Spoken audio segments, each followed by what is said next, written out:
Ah. All right. Yeah. Hello. I wasn't actually expecting to stream today. I got home and I was like very tired. Um, but then, I stayed home for a bit and I was no longer so tired. I had a bit of coffee. That'll usually do it, right? So let's see how long that lasts me. Just in case it doesn't last me that long, I'm gonna make sure to make as much progress as I can in this fucking game. Yeah. I do have to start grow, so give me 1 second.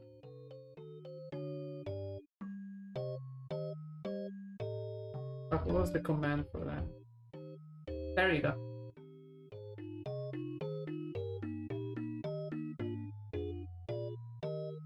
I don't really have much preamble to give. You know, it's kind of funny, right? Like, I look at other streamers and other people who are more, I guess, more comfortable with streaming.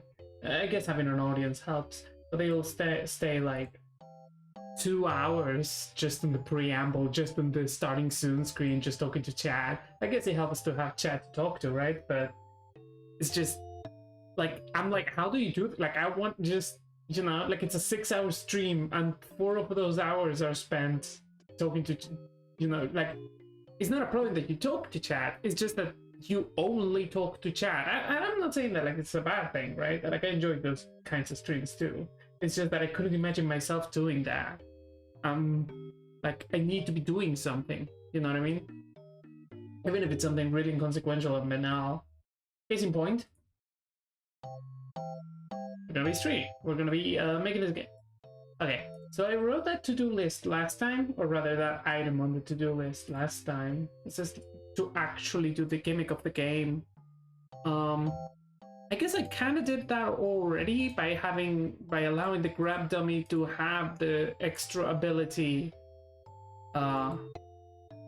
class in here, but yeah, just making sure that that is more generic. The other problem is that the extra ability that I gave it is not actually, it's only triggered by a jump button, and for most abilities that would be triggered or would have to be triggered by some kind of secondary action button. That's sort of the idea anyway, right? It makes sense for a jump to be triggered by a jump button, but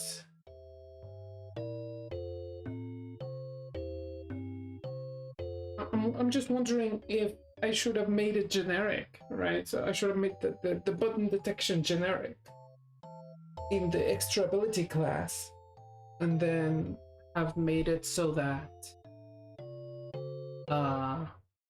every ability is triggered from that button, right?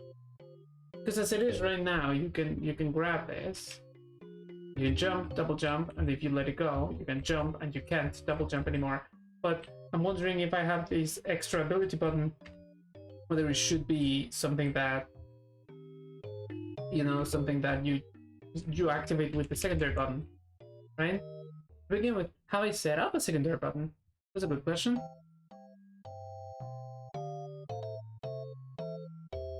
Grab, throw, jump. Yeah, I haven't set up a secondary button. Also, I don't need this type of option anymore, do I?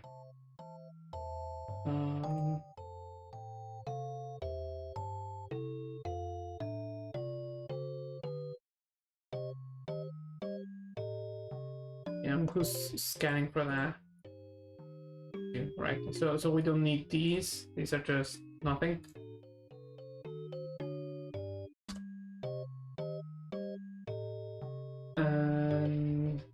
Yeah. Okay. Okay. So yeah, that's what I'm considering. I mean, I'll leave it so that it can be activated either way for the secondary jump at least.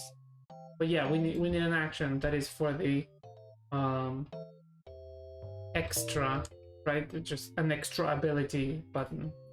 And if those are J and X, then this should be C, right? C is the one that makes sense for right-handed configuration, and for left-handed it would be J, Yeah, it's space J. JK. It's the kind of thing that you should be able to set up yourself. Anyway. Yeah, I did make it space. But for arrow keys, right?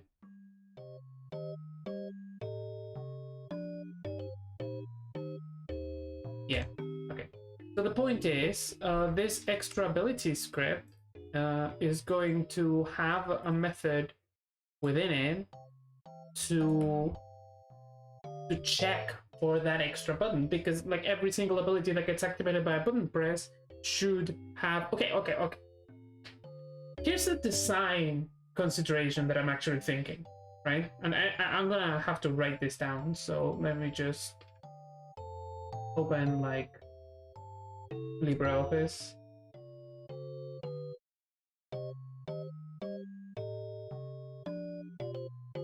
Right, okay. So here's a bit of a more of a less of a whatchamacallit, less of a coding and programming and systems consideration as much as it is a design consideration, and that is the question of what exactly can these extra abilities or these grabbables do, right? Because I'm considering a couple of things, and those I'm gonna need to code an extra thing for each of these. So, like, I need to be pretty clear on these. Something sans serif, please. Math jacks? What? Just Liberation Sans, that's fine.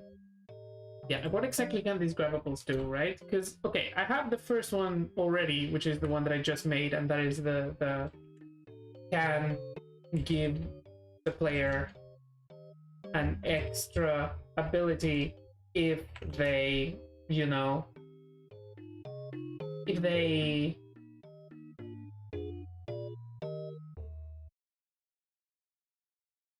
are holding it and press the special button, right? So that's the first one. But then I also want ones that just are passive, so they modify the player's movement parameters. So one that makes you heavy while you're holding it, right? One that makes you lighter when you're holding it, one that makes you slipperier, right? That kind of thing. And the idea is they could maybe do both at the same time. Like, you can think of it like really easy. Like, what if you're holding something really heavy? Then your physics should change to reflect that, right? So I'm thinking, like, should there be others, right? They also need different behavior when they're thrown. Like, there may be some that don't actually change your moveset in any way unless they are thrown. Like, when you throw them, they do something special, right? So thrown behavior. And that is pretty much already coded, like the ability to have one's different throw behavior for each one. It already exists within the Grabbable class, right? Like here, it's the toss. And right, by default, it just unhooks and then does the thing, but like whatever, right?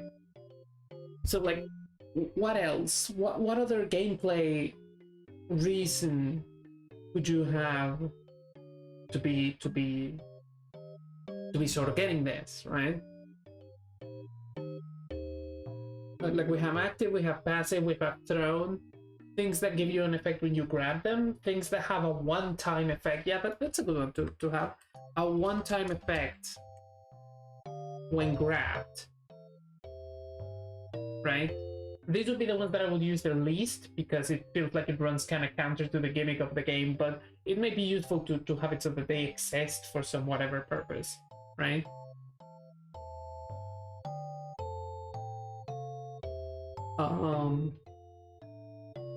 So, like, for example, recovery items, right? If we are going to have recovery items in the game, I don't see any reason to not have them implemented, that they just do their effect when you are when you grab them, rather than just when you touch them, right? When you execute the action of grabbing them. So like, And this could be mixed and matched. We could have a thing that has a one-time effect and the thrown behavior and modifies the parameters when you're holding it and gives you an extra ability if the press button is being held. And we're gonna have to code all of those separately, right? The thrown behavior is going to have to be a thing that exists in all of them. So this is part of the Grabbable class, but all these others are going to have to exist separately, right? Because some may or may not happen, some may or may not have this, some may or may not have this. They all are going to be able to be tossed, because even for the ones that have a one-time effect when you grab them, you're gonna still have to be retaining them like in your hand. They're not gonna disappear. Although, actually, I second thought, that's not like a behavior that I will want to implement. You could have an object that acts as a time limit, so if you're holding it for a certain period of time, it just disappears, right? And if that were the case, how would I handle it? How would I work with it?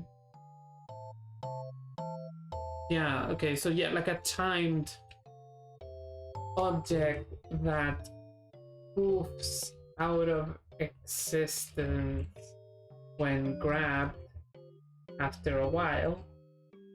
This would also be an option. The thrown behavior, so yeah, and this would have to override. No, because you could still toss it if you toss it before the time, right? And this is useful for like timed challenges, right? So essentially using the same system, like I have like a time challenge, like I can have like a certain set of platforms appear only when an object is grabbed, but this object only remains grabbed for like 3 seconds or so. And so you have 3 seconds to complete the challenge, right? That sort of thing. Hey, Kyo!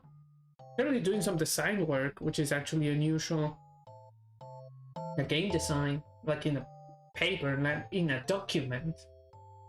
I have an actual design document somewhere else, but it's in Spanish and it's not suitable for view, honestly. It's way too messy and it doesn't actually help much for the sake of visualizing things, I mean. So I'm just using this. I'm gonna have to transcribe this to Spanish later to put it on the design doc, but yeah, so these are basically the kinds of things that these grabbables are going to be able to do. And I'm kind of thinking if I want any more than this, because this is already a lot, kind of. Like, all of these are going to have many that can do each of these things. If I'm going to have one that modifies the parameters, then I'm going to have like several. Like one that makes you heavier, one that makes you lighter, one that makes you slippery. If I can have extra abilities, then I'm going to have several, like a double jump, some sort of attack, sonic, speed dash, you know, whatever. The timed object is the one that is easier because that's just a timer, and those are all going to work the same, but they may have in addition any of these other things, you know?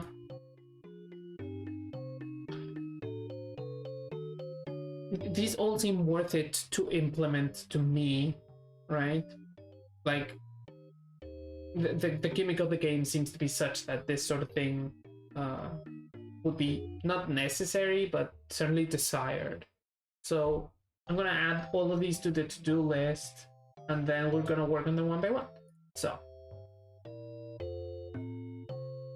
grabbable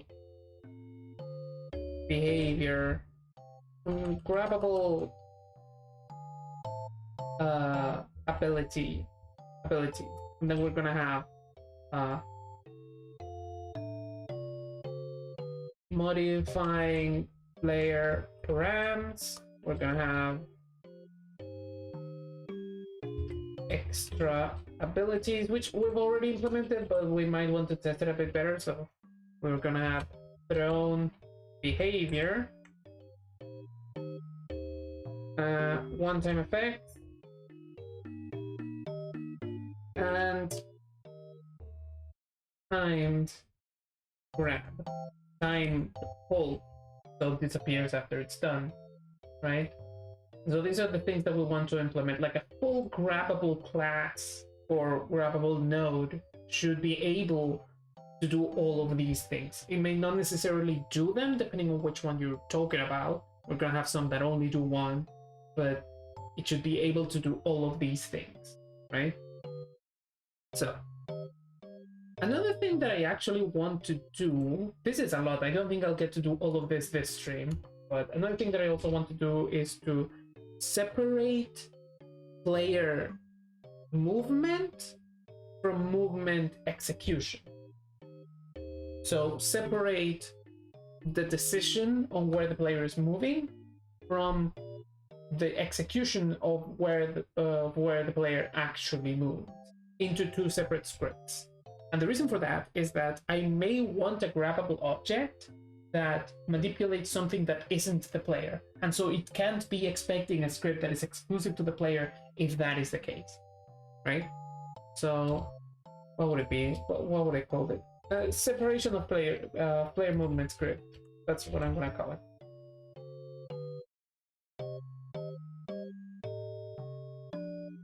When I get to this, I'll know what this means. Oh fuck! I'm only moving that. Yeah. So this is what I want to do. I probably won't get to do all of this today, but this is the stuff that I want to do next for this project. So let's close this. Please save this. Yeah, sure. Please don't show my entire folder structure on stream. That'll be nice. Okay, I'm just gonna put it in the desktop and then we're gonna see where it goes from there. Okay. So, grabbable. What we already have the ability to use extra abilities and the thrown behavior. Thrown behavior would be implemented in each grabbable type's grab class. And this is just because did you hear that? No, you didn't. I don't have. One second. Just 1 second. That was a Steam notification that I heard, and I thought that I had already. Yeah. Okay.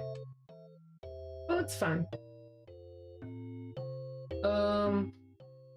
I thought that I made it so that those wouldn't be audible, but I guess that only applies to toast notifications of the setting that I changed.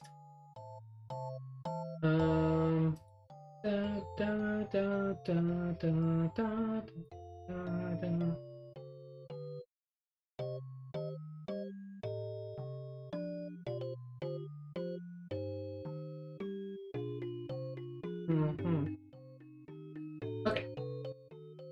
So yeah. Okay, we already have. Yeah, it's fine for the toss behavior to be implemented in the grabbable base class because every grabbable is going to be tossable. Even the ones that have a one-time effect, you're going to be able to toss. You're just going to like already have expended the one-time effect, right? So they're just going to be a default grabbable after that. The timed hold disappears when the grab expires, but you can still toss it before that happens, right? Everything else should be implemented in a subclass like the way that I do it here. Not in a subclass, in a node within it, like the way that I've done it here, because they may not have it, and if they don't have it, then I don't want you to, do. So that means that every place in the code, I'm going to have to account for the possibility that you may not have the thing that I'm asking you for, right?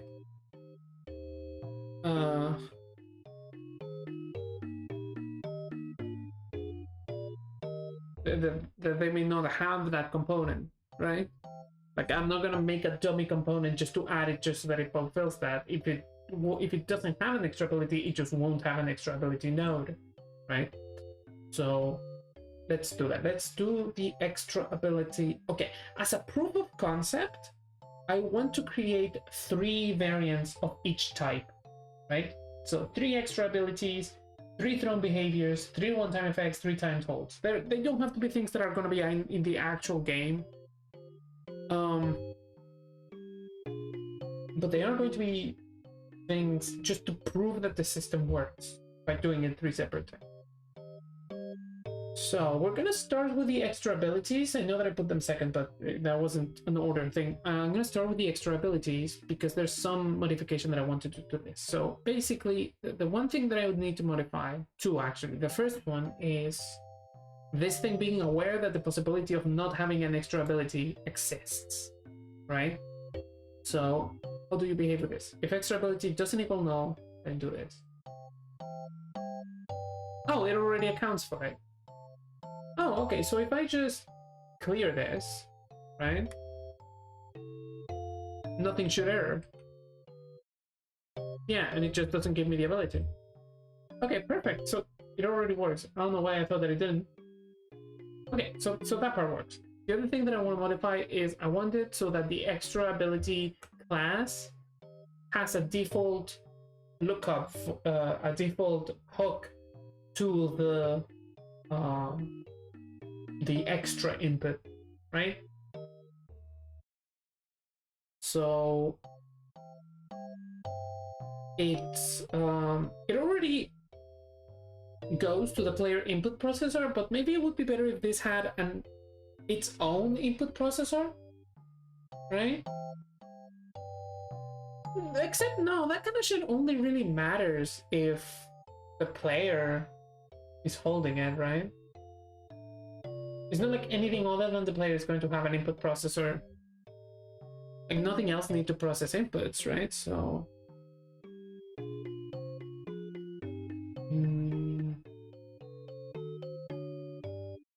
okay, I'm actually thinking about that. Do I want something else to process inputs? I may want to. Some things do need to react to player inputs. So it might be better to just leave it like that.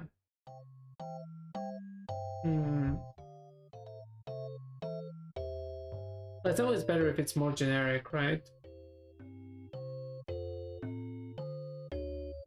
If this thing is going to process inputs, then it should do it on its own, right? Because I'm trying to account for the possibility that I may want things that are being held by other things, right? But things that aren't the player. I may want NPCs that can hold things and use their abilities. Like, that would be a cool thing to have in like hour 30 of the game, you know what I mean? Like, when you've been playing the game for a while and all of a sudden you find an enemy that can do the thing that you've been doing. That's always a cool moment. But I want that possibility to exist, even if we don't end up actually developing that. I want that to be possible. So I need to, the point is that means that I need to make these things independent from the player. So this needs to be an independent input processor and this needs to be an independent movement handler.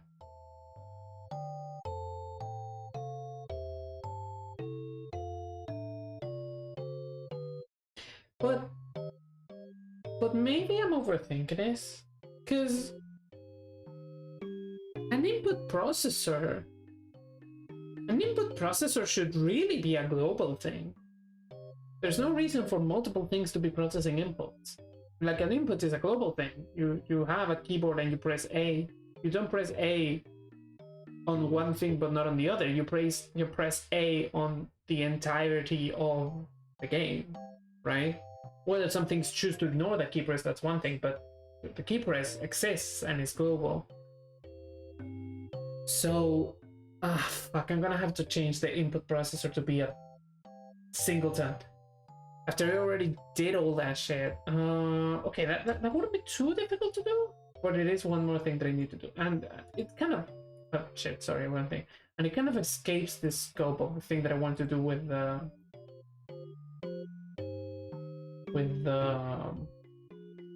grabbable. So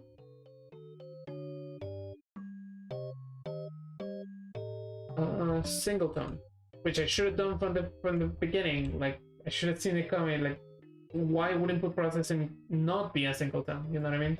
I guess I just didn't want to do singletons. Okay. This has been... I know it looks like I haven't made any progress because I haven't written a single line of code, but And this is what systems design and game design is. It's a lot of thinking about shit, right? More than actually doing it sometimes. So,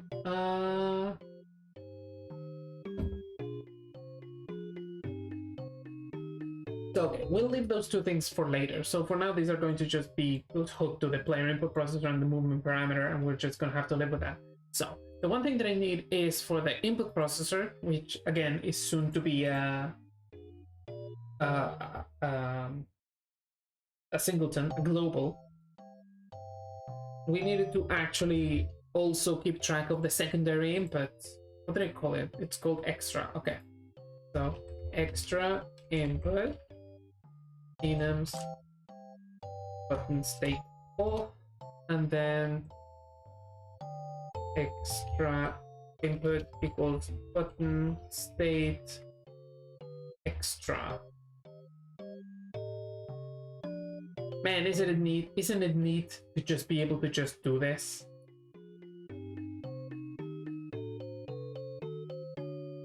Like, this function was one of the first things I did, and now I can just do this, and it just... There you go, now it listens to the input. It's constantly registering it, so, and all this thing needs to do is hook to it, right? So,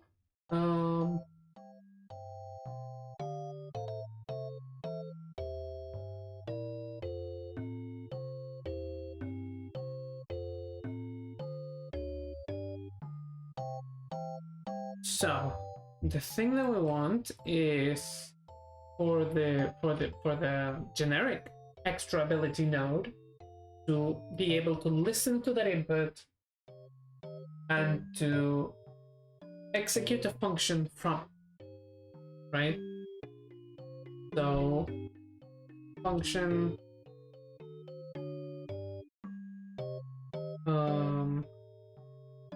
process? Should be process actually. It's in physics process.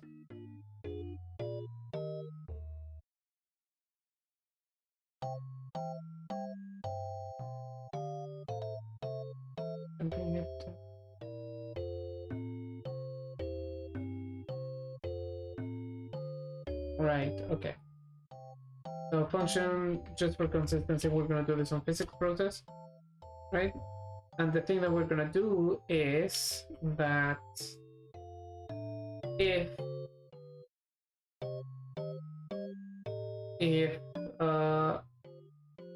input processor jump input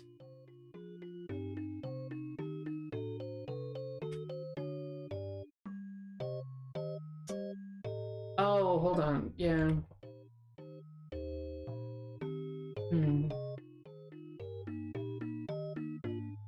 Well, we're gonna have some generic functions, right? So we can just do it like this. So if this,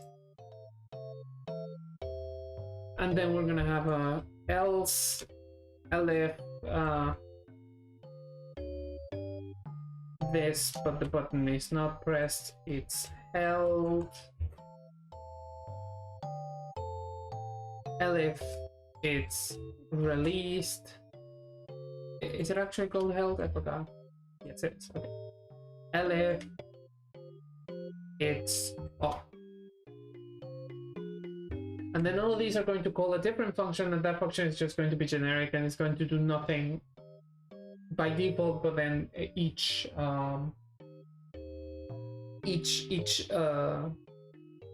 subclass, each extension can override those with whatever it needs to do. So then we don't have to actually deal with physics processes or with chicken input. We can just be like, okay, when the button is pressed, and do the thing. So then we're gonna need 4 functions. On button pressed. We might need a delta. No, we don't. Not on button press. We do need it on some of the others though. Function on button held. And this one does need delta.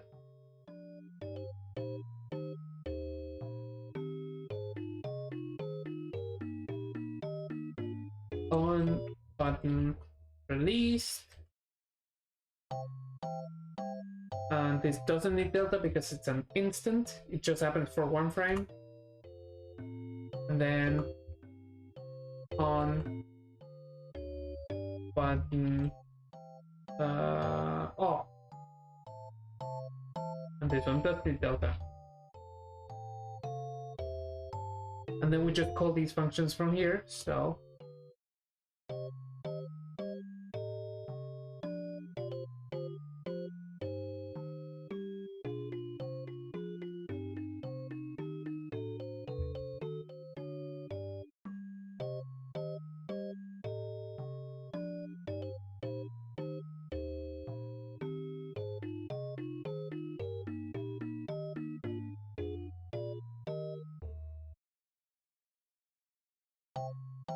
this lets us do like basically treat the state of the button as a pseudo state machine, and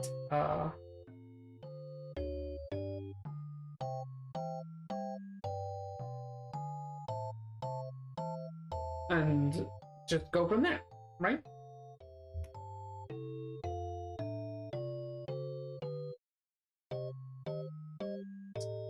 So then the double jump is going to need to modify its behavior a little bit so that it's actually using those functions instead of just working off the cuff, right?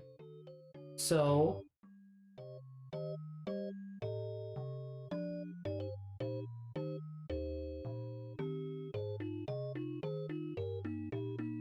basically this.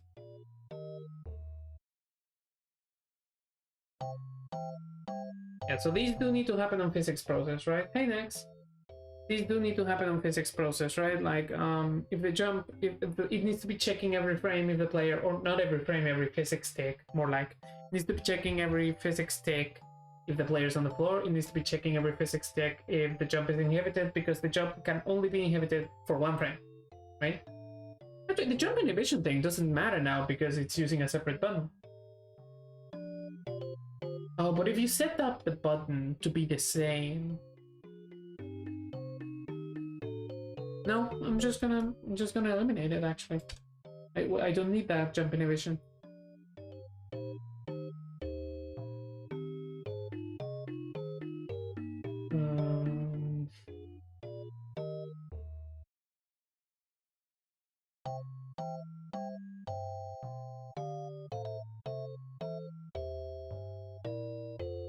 And then that means that the hook can just be the hook.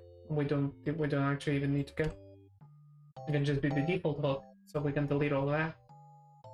And then what we need is to program the behavior in reaction to the buttons. So we program that as overrides to the function that I wrote earlier. So like all of these empty functions, their own purpose is just to be called from here, right? And then on those calls, the child classes react. So on button pressed. So when the button is pressed, you check if jump is inhibited and if jump is stocked, and if it's not inhibited and the jump is stocked, then you jump. We don't actually need to check with the input processor because that check already happens and is what leads to this function being called. And we don't need to check if the player is on the floor because that's the only way that the jump would be stopped, isn't it? No, it's not. If the player leaves the air, then... No, but then you still have the second jump. Yeah, no, we don't actually need to check if the player... Oh, no, because if the player is not on the floor, then it will do the first jump, wouldn't it? Yeah, no, we need to do this. And then that would make it so that it works, well, basically exactly the same way as it was before. No, it doesn't, actually. Okay. Why may that be? Well, let's see, is this happening at all? Yes, is this other thing happening at all?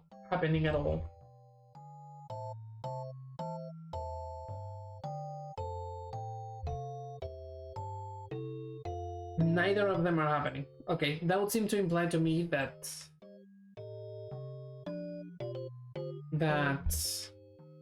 this is not being called. Is it on button pressed, right? Yeah, it's this. So then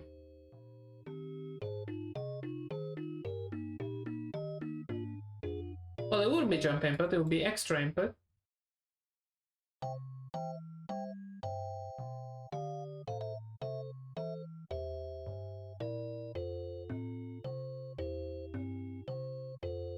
It would be like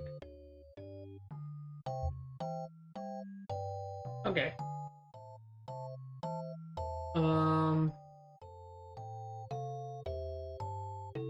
Is the variable called extra input within the input processor? Yes, it is. Well, I mean, this really should be happening.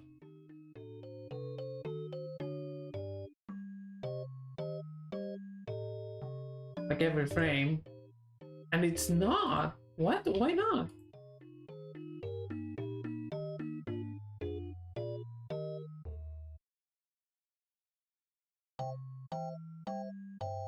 It's a physics process. Did I write it wrong? No, it's the same. It should be happening every... Oh, yeah, it's because I overrid that function, so I need to explicitly tell it that I want to run it. That I want to run it too, you know? Like, I don't want to replace what's in the parent class, I want to add to it.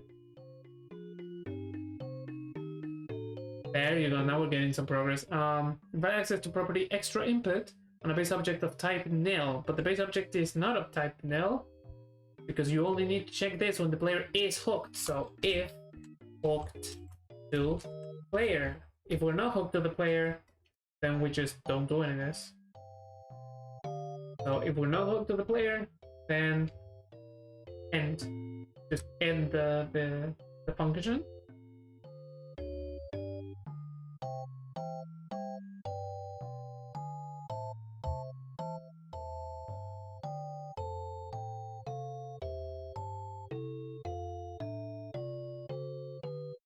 Okay, I am getting a second jump, but it's a very small one, and that's not the way it was working before.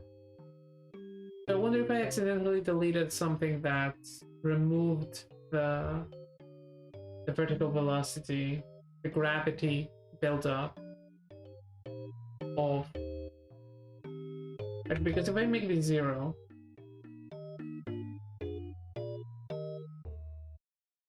right, so like it's still executed the code for the double jump, but you can't really see it. If I make this like 3, then the second jump should be way higher than the first jump. Yeah.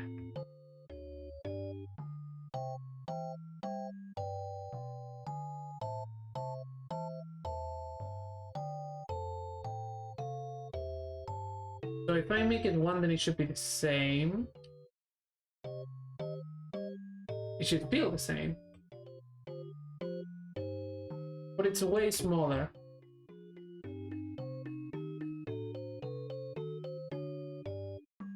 So why is that? Yeah, that does feel bigger, but it's not. It's just very small. Why is that? What's going on here? The 2-second jump. Change current vertical speed to jump force times jump factor. And you change fast falling to be... Oh, right. Fast falling is being immediately reactivated because fast falling works by checking for that input. Not for the extra input, which is what you press. You're pressing a different button for the double jump, which feels super unintuitive, but Like, this is the kind of thing that I want to introduce you to, like, very little by little. Like, the double jump ability will not be the first one that you get, right? So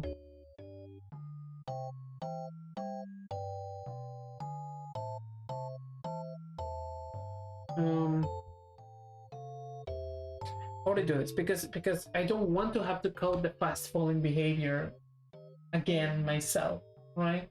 That would be a pain in the ass, and like, it's code that is already written. The player already knows how to do that, so I just need a better way to tell it to.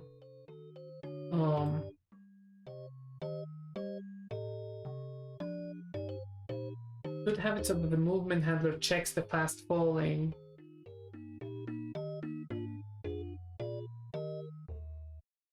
I could just disable fast falling, like as a design decision, just decide that the secondary jump does not have the fast falling behavior, and you just have to live with that.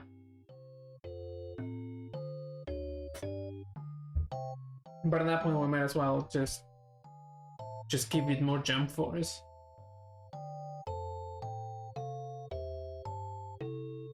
It feels bad to give you a secondary jump that doesn't follow the same physics as the first, though. I don't like that. Like, it can be less powerful, but it should just move with the same ease.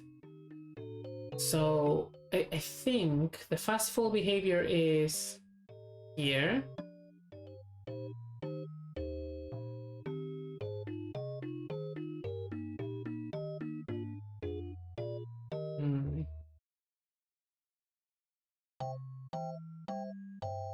I could have it so that the double jump is constantly resetting this fast falling boolean every single frame.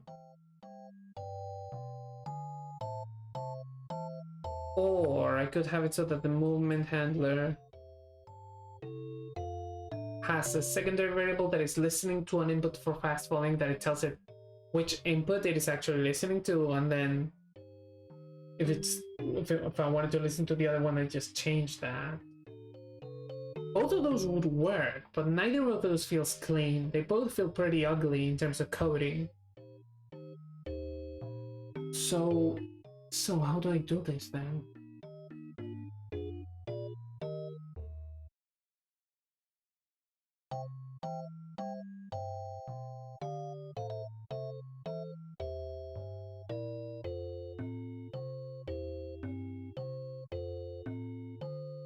This is really peaceful. Yeah, how?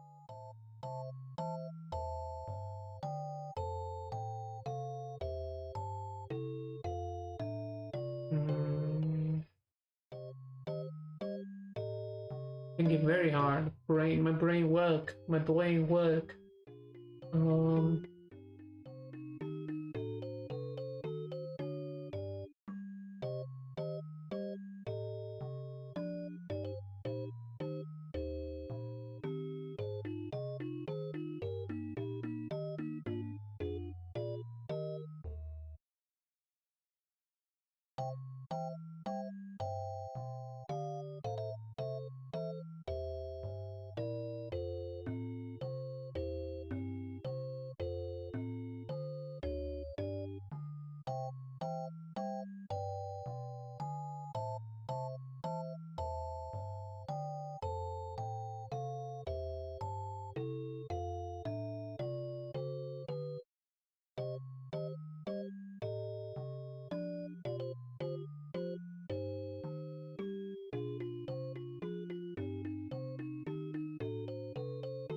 Oh, well, yeah, I actually have this solved.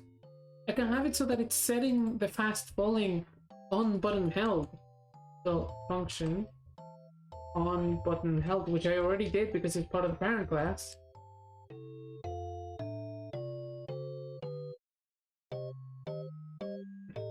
No. And then when the button is being held, you just take the movement handler and set its variable to true, and that's gonna happen every frame. And then when the button is released, you just stop doing that.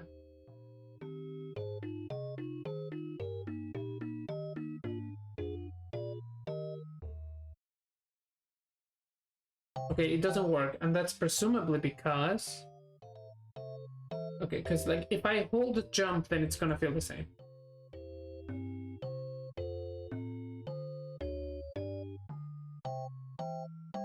It doesn't? Why? Why?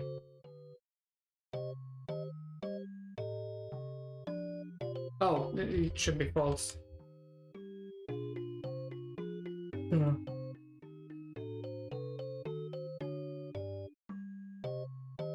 Okay, if I hold the jump input, then it does it.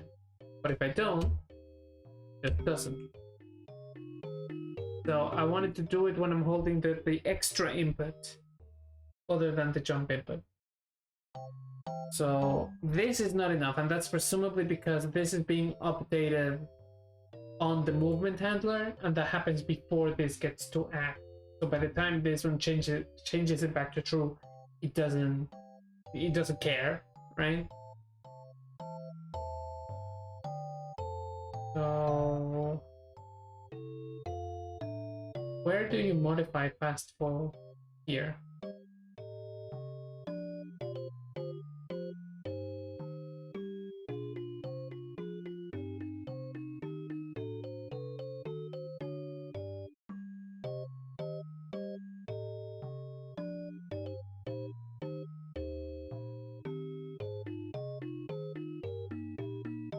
Here.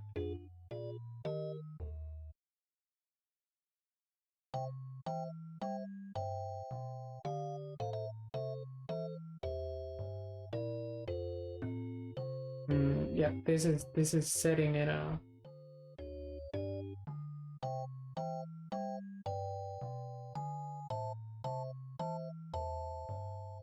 So I need a way for the double jump to tell the input processor, hey, don't update the fast fall.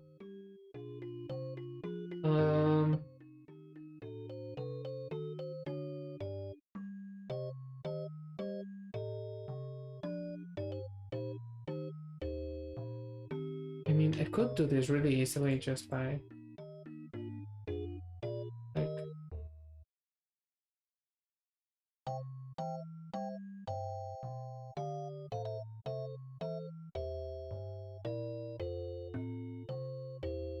yeah, this is too long of a script. I really should have separated this a while ago. Yeah, I could do it so that on double checking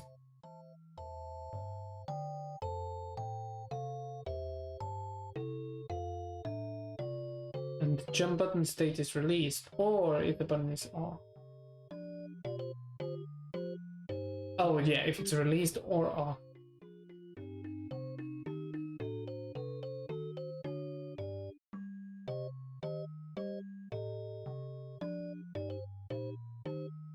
They need to not be already fast falling, and also to not have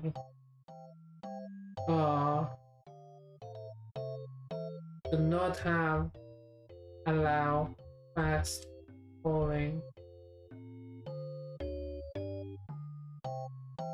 or rather to have allow fast falling on, which is a variable that doesn't exist but is about to. So equals true, and then we just have it so that double jump does that. So when the double jump starts, it says, hey, don't allow fast falling until the button is released.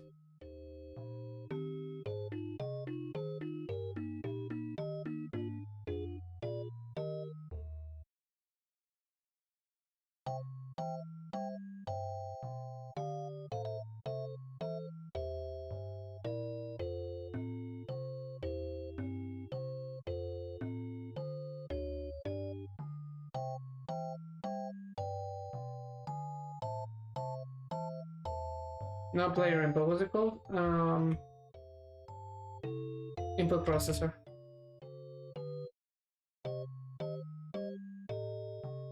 Not the input processor. It's the movement. It's the movement handler. There you go.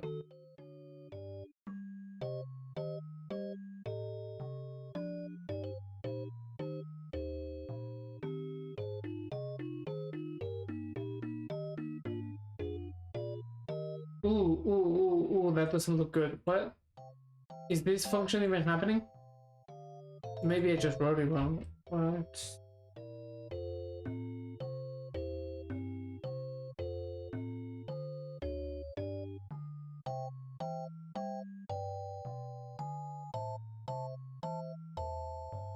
Oh, no, it's not movement handler fast falling, it's allow fast falling. And then it should be true. I want you to allow fast falling when the button is released. And then it's gonna be like you're not holding the jump button and it doesn't matter, right?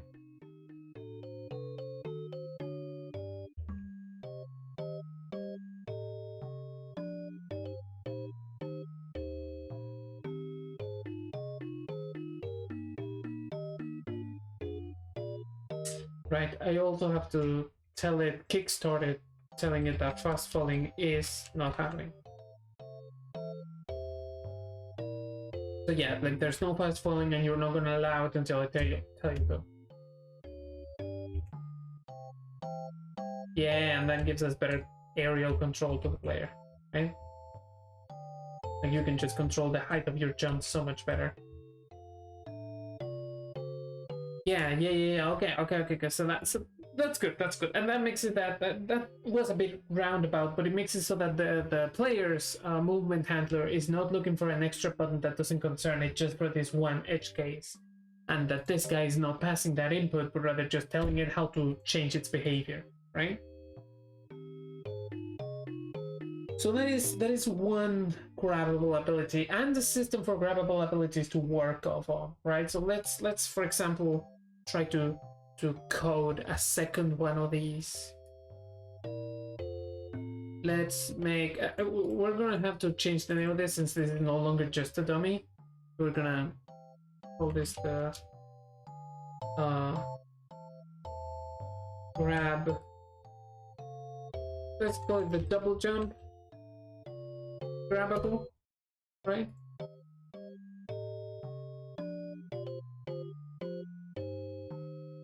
The double jump grabbable. Let's have the names match actually. Double jump grabbable.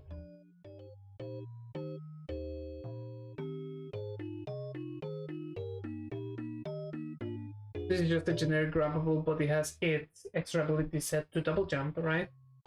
Then we're gonna create a copy of this. We want to duplicate this to create. Okay, so what should be our second ability, right? We have a double jump. How about we just make an instant drop, right? Instant drop to the ground.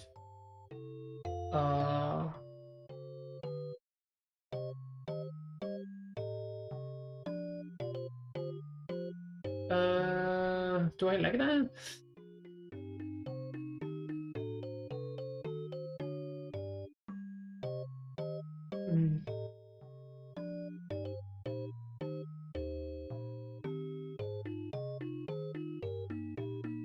I mean, these are just for testing anyway. It doesn't greatly matter what they are. It does it. I just want something that's somewhat easy to code. How about the hover, right? Hover grabbable, much the same way. And the beauty of this is that this being pretty much the same thing, so this works just by being the same as the double jump grabbable. Except this is a hover grabbable. It's still worth it to make them separate scenes because I'm going to eventually want their collision shapes and their sprites to be completely different, right? So let's change this sprite to a different gradient just so that I can distinguish them, I can tell them apart. Obviously, none of these graphics are final. A hovering item gives me like this sort of color vibe.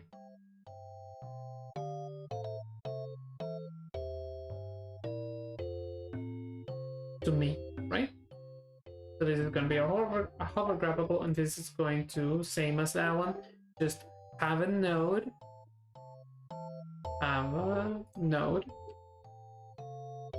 that is going to be all that grabbable type. So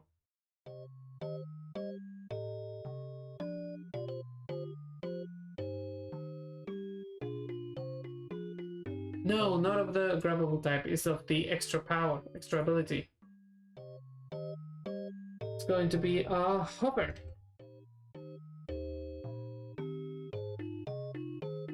Right, and the idea is this one, class name hover, extends extra ability, and now by typing that, it means that it has all the properties of the extra ability.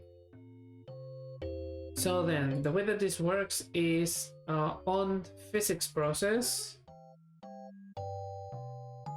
No, actually it doesn't do it on physics process, it does it on button held. On button held, yeah. So it only cares if the button is being held, and it's only going to check if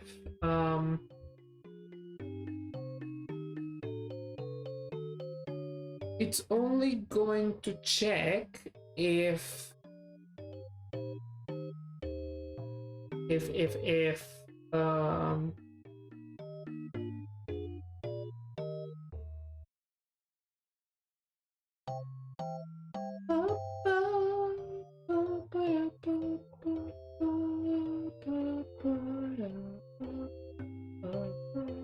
it's only going to check if the player is in the air. So if movement processor, movement handler point, hold on, how did this work again?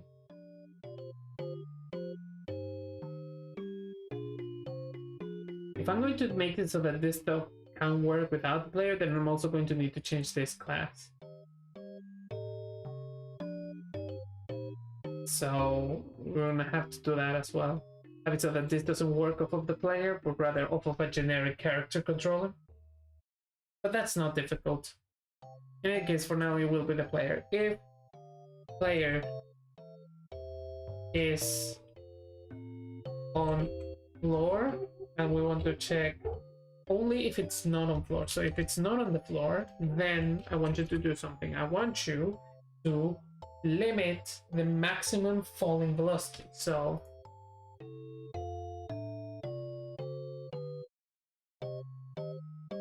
over fall velocity would be a variable.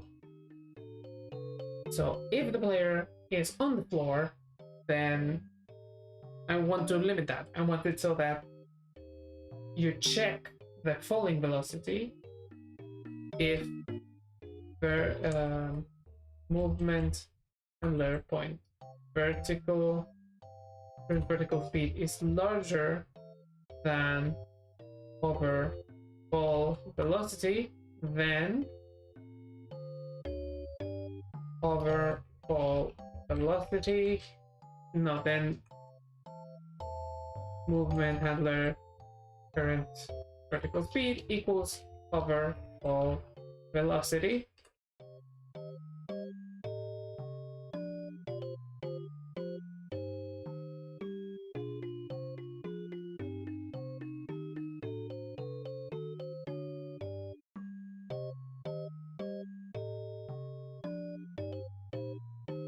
What does that error mean? Hey Google, what does that error mean?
Does that actually cause any issues? Because I've never seen that error before, and I'm not sure what it means.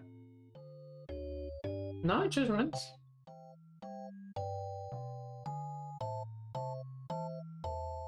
Does it happen every... Is it one of those things that I'm gonna reset it and it's all of a sudden going to work? It is, isn't it? I'm just gonna restart Godot. Godot has a bunch of errors like that.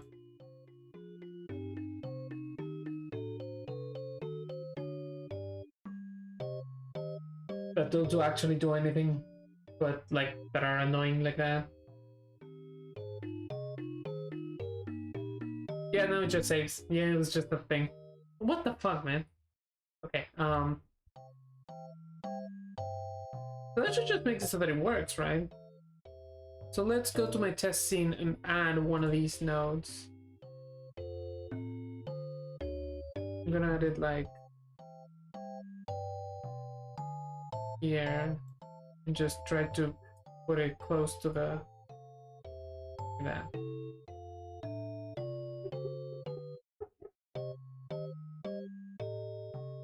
Yeah, so not close enough. There. So now I should be able to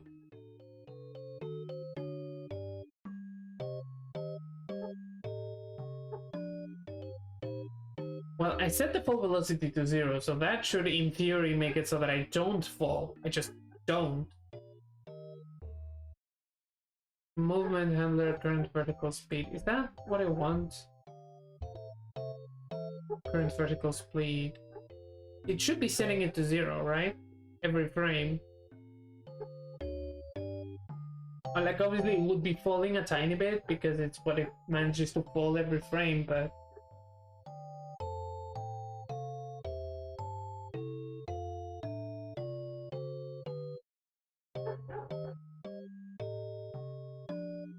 oh wait, I think I forgot. Yeah, I have to tell it that this is the ability. I have to tell that to the Grabbable because the Grabbable is who tells the ability which notes it's listening to.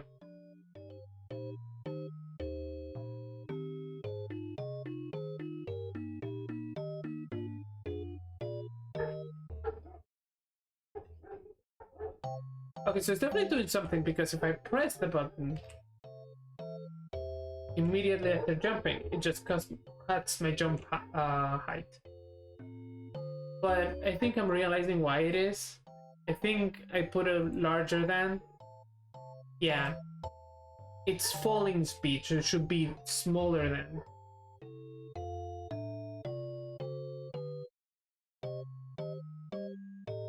There you go, that's a hover.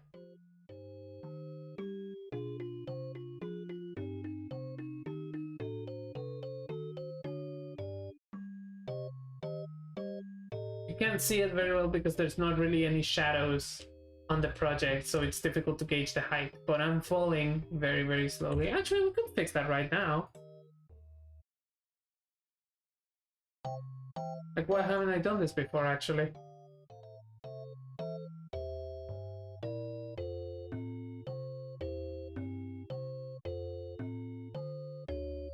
Actually, why does that light exist in the scene but not in the view?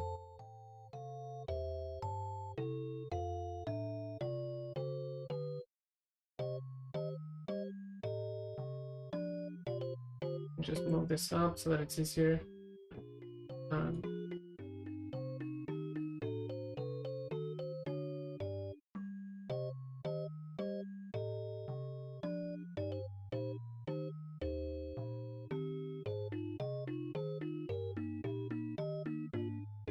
I mean, that should cast some shadows, but for some reason it's not really... Oh, there you go. Oh.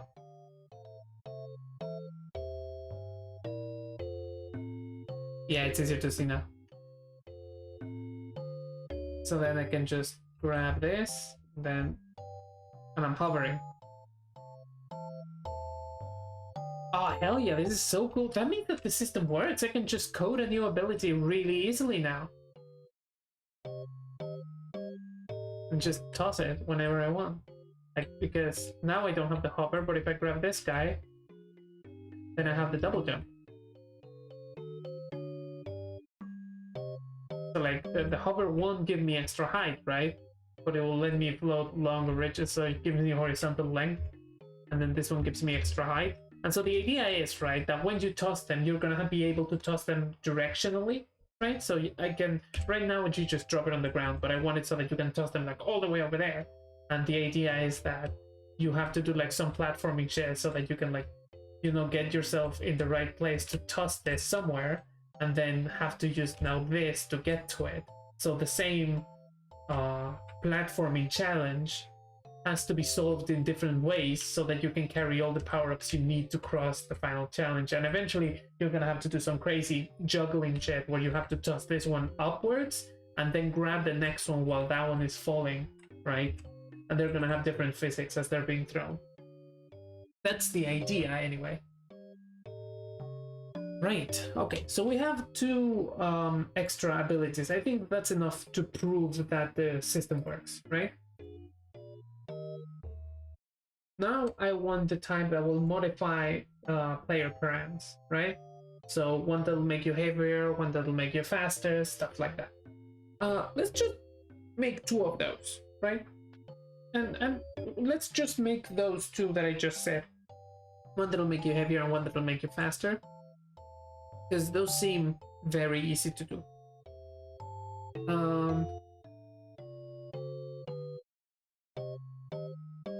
The whole idea is that we're gonna work off of the same base grabbable. So let's duplicate this and have it be the heavy, you know, heavy grabbable. So this one is not going to have an ability, right? And for parameter modifications, they're going to need to, at the base, have to work differently, right? These don't actually need a node to perform their function because they're not going to be running code. These just need a resource. So first of all, we need to create that resource. Luckily, I already have the player parameters coded as a resource, so I can just make another of these and have it so that it works, right? So let's just do that real quick. We're gonna have to create a resource. We're gonna have to create two, and they're gonna be my custom resource that is called movement parameters, and this one's going to be heavy, right? So heavy works like this. It's just the same as default. I should have just copied it actually. Duplicate. Heavy. Right. So heavy is the same as default. Except ground acceleration is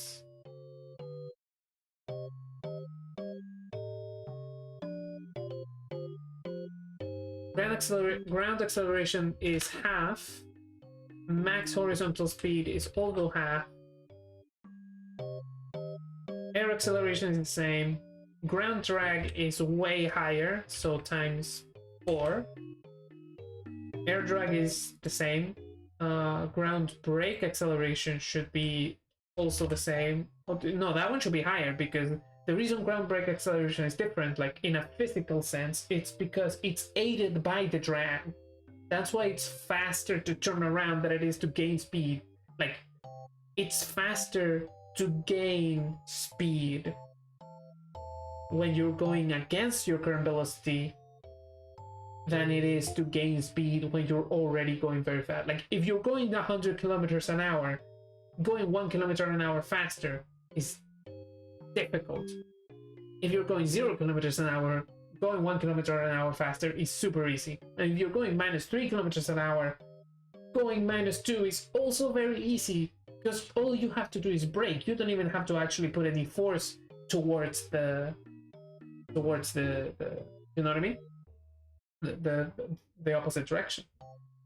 Gravity should be faster. Yes, should be more. This one we're gonna increase by 1.5. Jump force should be less. We're gonna divide it by 0.8. Fast gravity should be times 1.5 as well. Terminal velocity is the same, the jump buffer is the same, the response time doesn't matter, and knockback speed will probably be lower, but not by much. Sorry, 1.1. So that's gonna make the player feel heavier, I assume. Oh, throwing the error again. And so, now if we take the player and we give it those parameters instead of the default ones, right? How does movement feel? It should feel heavier.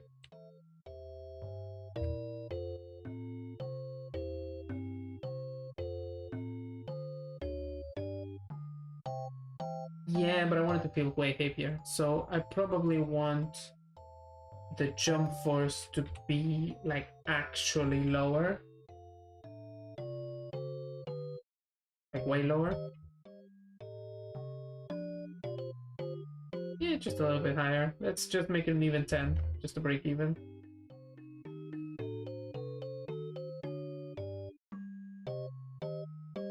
And ground acceleration should be 0.05 actually, like should be super fucking slow. Like you can still get up to the same speed, it should take a while, right? And that makes it feel heavier.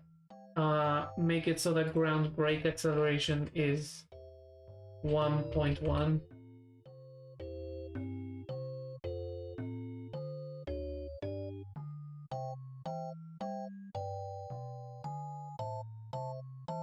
Like you can stop pretty quickly if you want to, right? But it takes a while to get to top speed, and then your jump is a lot heavier. But you still get a bit of flutter, a bit of hover, right? Let's make the jump a bit high. Just like 12. Yeah, compared to the other, it is like very... Okay. So those are gonna be our heavy parameters, and then we're gonna have one that is like... duplicate these. And these are going to be... slippery. No, not slippery.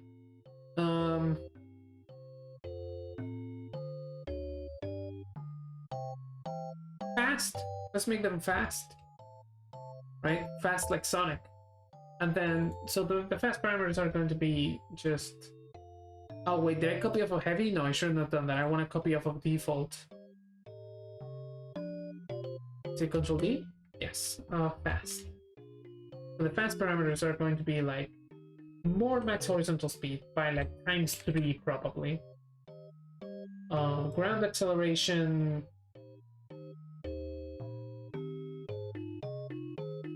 should be 0.4. We're going to leave it as it is. Air acceleration is going to be 0.25, so it's higher. Ground drag is going to be less, like 0.02. Air drag is going to remain mostly the same.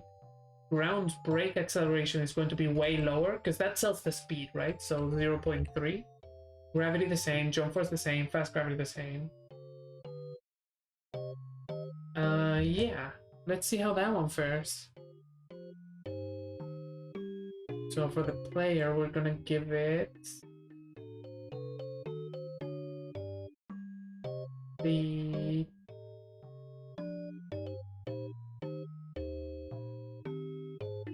we're gonna give it the fast and see how that one feels. Yeah, and it's way more difficult to break. Actually, that's way too much. Yeah, what's the ground brake speed? That's the one that does it.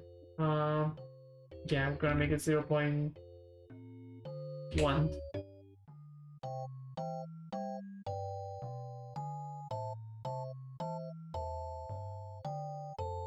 And we need the ground acceleration to be 0.4. No, it should be 0.3. We're gonna make the ground brake acceleration to be 0.4. So So it's the same as your default acceleration. No, it should be higher.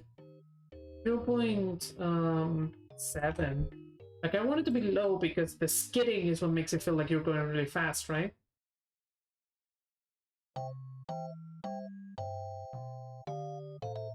Yeah, I want it a bit lower, so 0.65.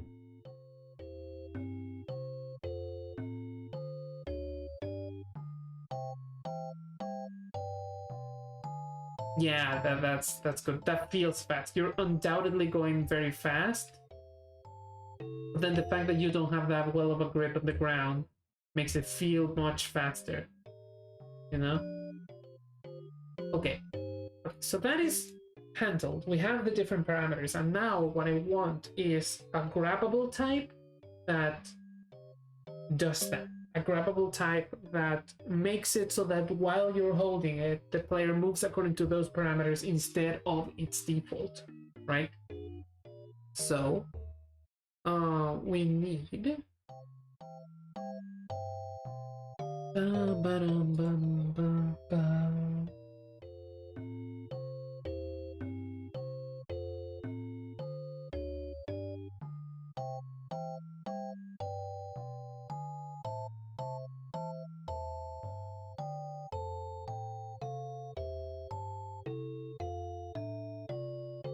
what do I need? I need a player has detection area player. Need a new grabbable. Yeah. Oh no, I already have it. It's the heavy. It's right here. Okay. Let's just change its look. So this is the heavy one. Gonna make a new gradient 2D. We're gonna have it so that it's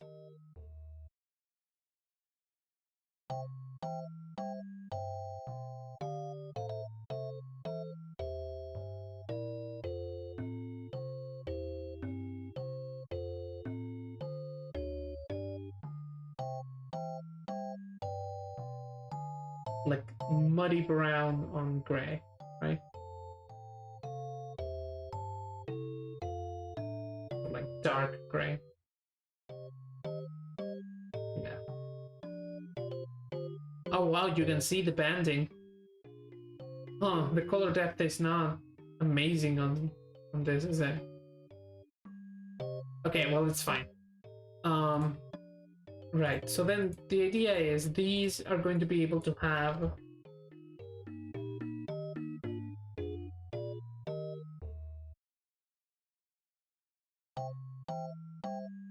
movement parameters assigned to them, and if they don't have any, then they don't do anything with this, but if they do, then as long as they're held, they give you those parameters. They give the player those parameters rather than the parameters that he was acting for with beforehand, right? So we would have to have, in order to get that to happen, we have to make it so that when it is grabbed, it hooks up to the player, and hooking up to the player,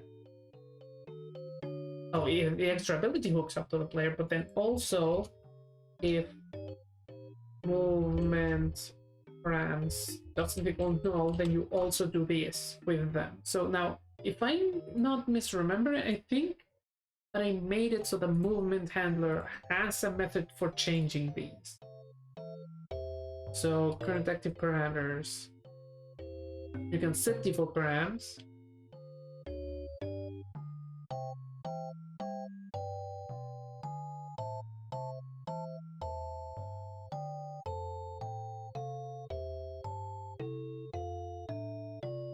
And you can't change them, not just like that.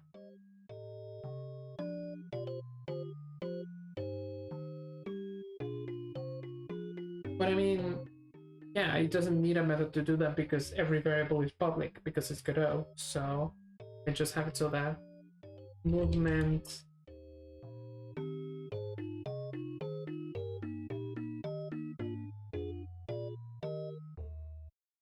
air point movement handler point current active params equals your movement params. And then when you are tossed, you, if movement params doesn't equal null, then you tell it to go back to default.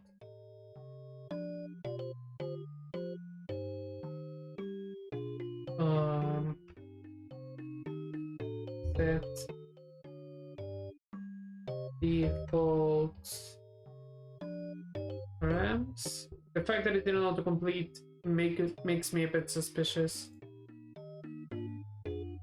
Set default params, that's what it's called.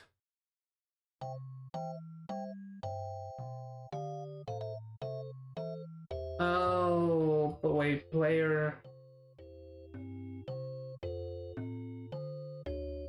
So yeah, I'm gonna need to pass the player on toss, so... Which, I mean, that makes sense. But why though? I could just store it.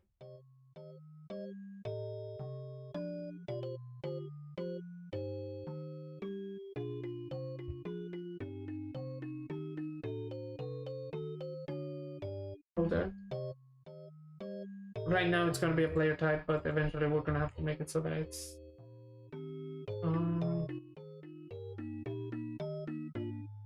yeah, and then set on that holder.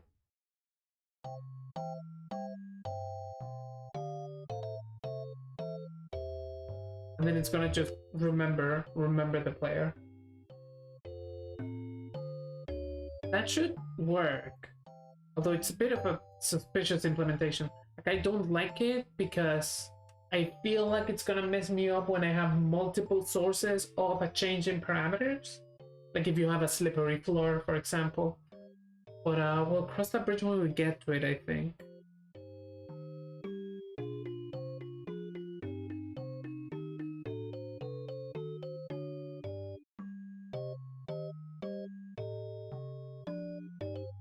So we'll put this heavy thing here. And in principle, it should be extremely easy to just modify this for a fast one.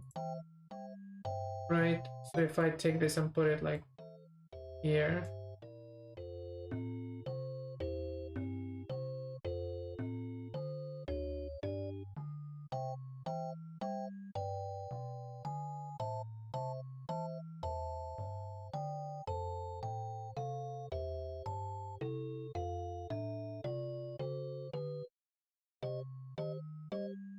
And then heavy should be called heavy. Heavy.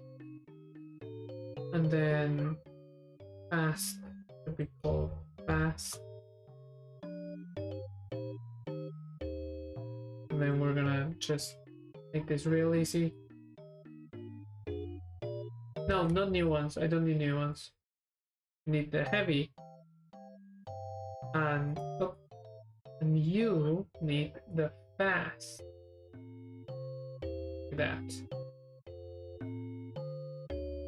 And just for fun, let's just give you a new gradient extra 3D. Yeah. This one's going to be like it's gonna be Sonic colors. So bright fucking blue, red, but like more blue than red.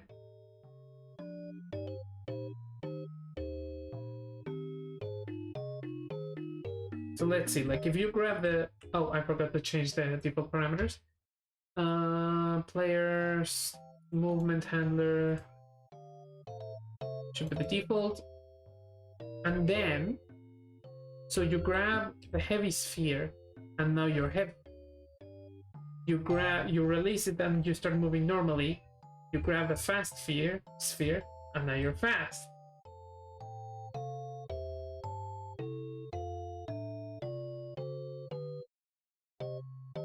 You release it and now you're back to normal. You grab this one and now you can hover.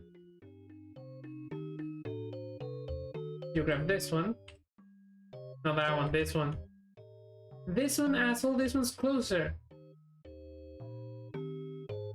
Okay, we're gonna have to fix that bug, but you grab this one and now you double jump. Hell yeah, hell yeah, hell yeah, this shit works. It just fucking works. Oh, amazing. It shit never just fucking works the first try. This is because I am what's called a coding god. Oh. I wish, man, there's some people who are way better at this stuff than I am. But fuck it works, right? It's just by taking it slow and steady. But slow and steady for yourself, really. Like, the one skill that I would say that helps with banging things first try is knowing when you're biting more than you can chew.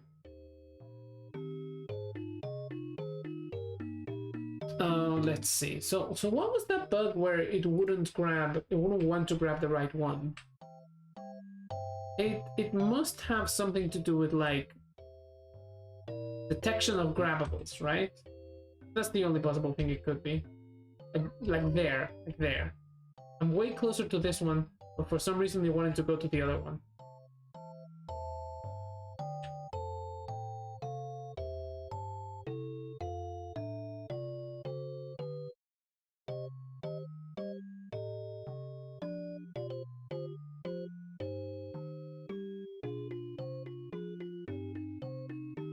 Like, okay, I know that it is because I dropped it, right?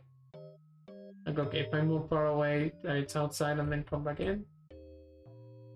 No, it wants to go to that one. Why does it want to go to that one so hard?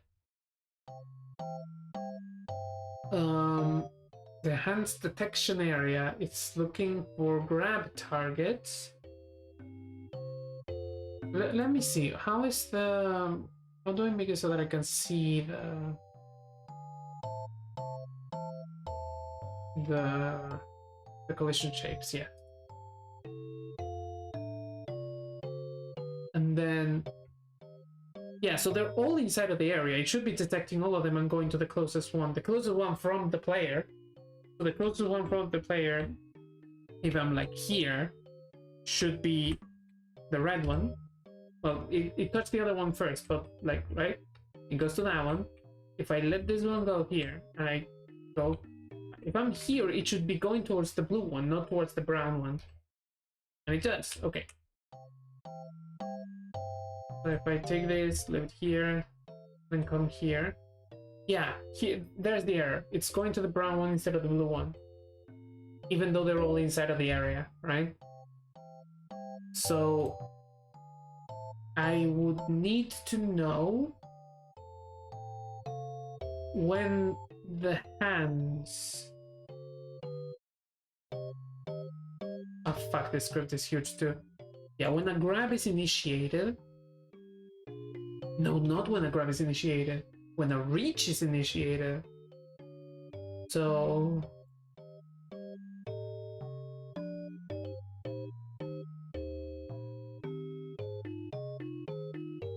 yeah, so currently chasing Grabbable is the one.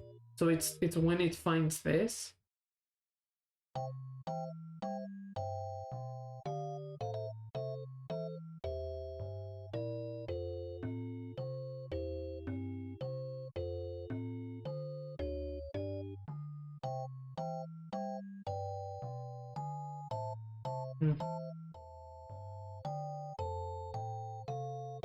Yeah, when you change state to reaching.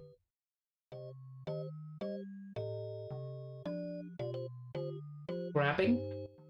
Ah, fuck, what were the names of the states? I forgot. Idle, grabbing, holding through. Oh, it's not reaching, that's why. Yep, okay. When you change to grabbing, you do a thing that lets you find the grabbables as they're around you, right? So you tell your global position to change itself to the anchor point, right? You set currently reaching to true. You set the timer. You emit the initiated grabbable.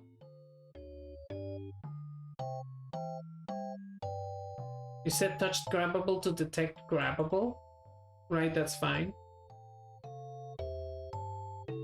And if not, if it is something, then you start on body enter. Wait, then when do you detect the grabbables that are in range?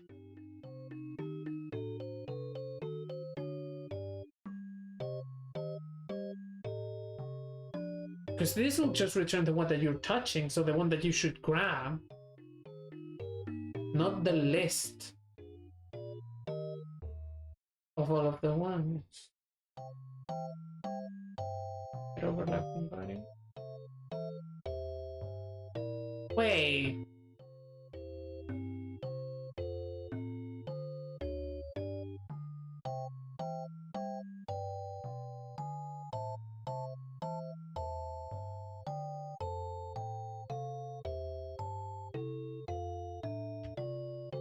Yeah, no, it is being called. So where is it being called? Fuck, I got lost in the sauce. Where is it being called? Actually, you know what, just...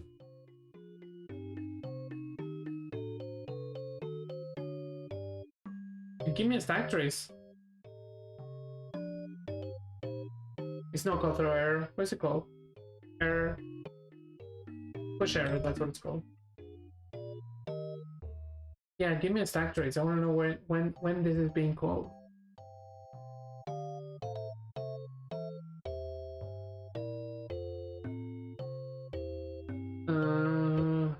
On player 30 player?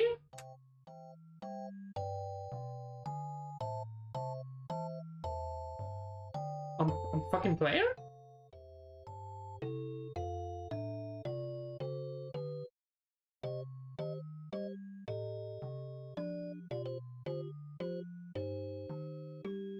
That's a hell of a roundabout. Why did I code it that way?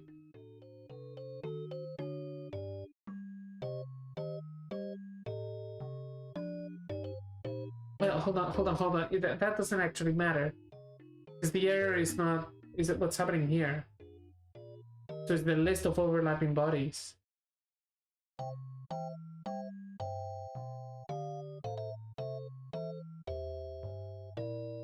gonna need to see that list.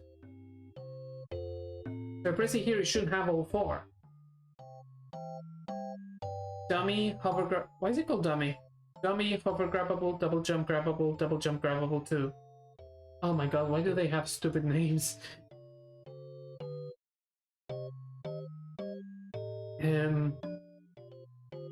Yeah, let's just...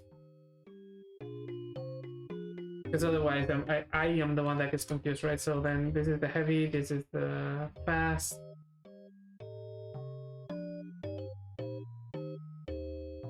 This is the hover, heavy, fast. And then the dummy is the double. Right, so double, hover, heavy, fast. So it's grabbing all of them. Hover, fast, heavy. It should grab all of them. It didn't. It forgot. Oh, but it forgot because it's outside of the range. That's fine. Hover, fast, heavy. So you see the heavy. But for some reason you decided that the heavy is closer?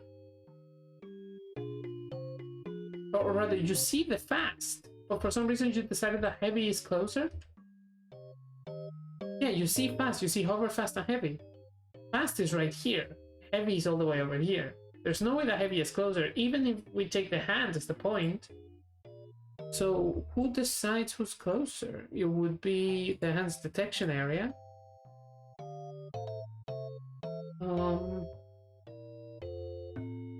So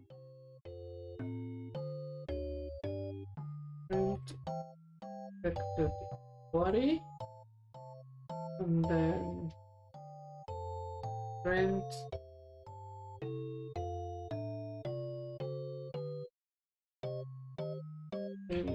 can be the distance, because this is a distance calculation thing. If it's detecting all three, then that means that this is a distance calculation issue.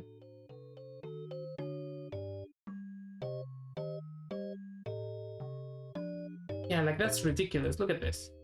Why is it going to the fast? Okay, so let me clear this and then press. Yeah, it's saying heavy is at 0.6, fast is at 3.6, which is here. Hover is at 5.1, and doubles is at 7.4. So it knows that heavy is way closer. It knows that. And yet it still goes to chase hover or double, one or the other. Even though heavy is the smaller number.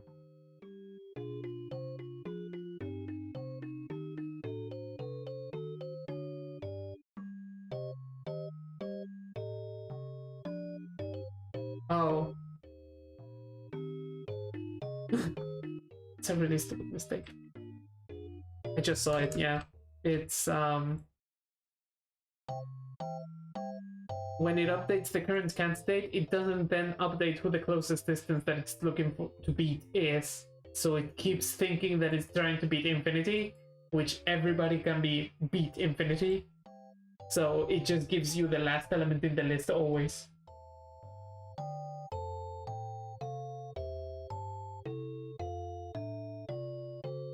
Man, how did I not see that before though? That's the real question. Like if I go here. Yeah, now it seems to be doing the right thing. Yeah, there we go. Now it's making sense.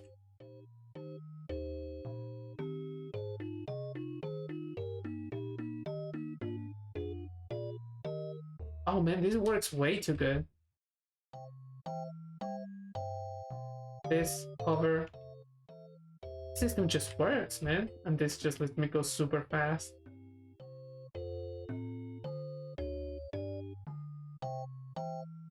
Man, this is already kind of fun to mess around with. Like, I need an actual platforming challenge and stuff to test this on. Right, the other thing would be thrown behavior, one-time effects.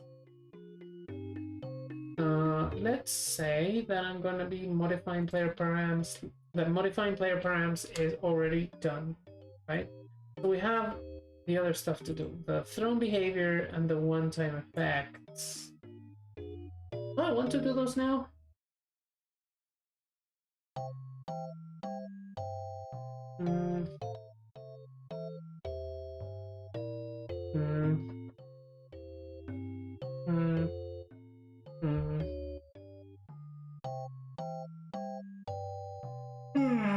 I'm kind of sleepy.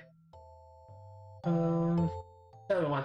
I'm gonna leave it for here because that was a ton of progress, like a shit ton of progress, and so, yeah, I'm super happy there.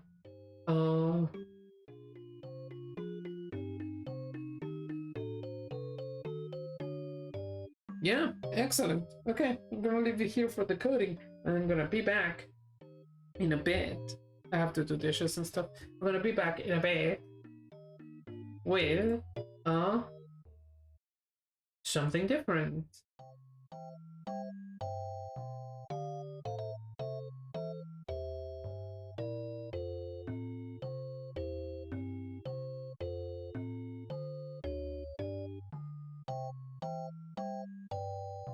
Yeah, something very different.